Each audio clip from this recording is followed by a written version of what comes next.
کہ human smuggling, drug trafficking, یہ جو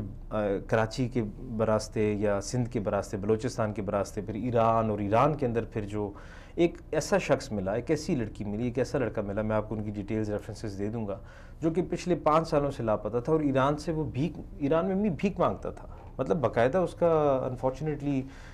وہاں پہ اس کے اوپر کنٹرول انتہائی ضروری ہے۔ اب جہاں تک ڈرگس کی بات، یہ جو آپ نے بات کی کہ آپ کو وہ شخص ملا وہ ایران میں بھیک مانگتا تھا، اس کا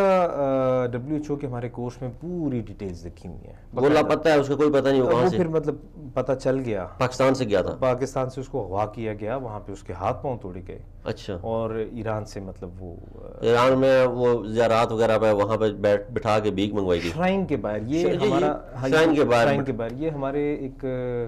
مطلب انگلینڈ سے آئے ہوئے تھے مسلم برٹش، ہمارے ایک سائیکیٹرسٹ تھے، انہوں نے باقاعدہ اس پہ ریسرچ کی ہوئی ہے، اس پہ باقاعدہ فوٹوز ہیں ان کے، نام ہیں ان کے، وہ ساری ڈیٹیلز میں آپ کو دوں گا۔ ناظرین یہاں پہ ایک بات آپ کو بتاتے چلیں کہ گزشتہ دنوں ہم نے ایک ویڈیو دیکھی کہ پاکستان سے بچے جو ہیں وہ ایران جو ہے اسمگل کیے جا رہے تھے۔ میری طرح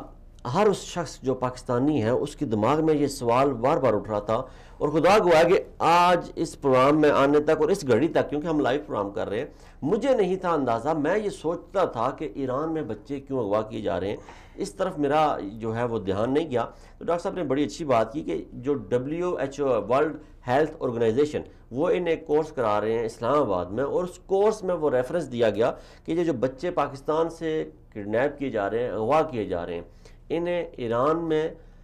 درگاہوں کے باہر ہاتھ پاؤں توڑ کے بٹھایا جا رہا ہے اور ان سے بھیک منگوائی جا رہی ہے۔ بڑا ہی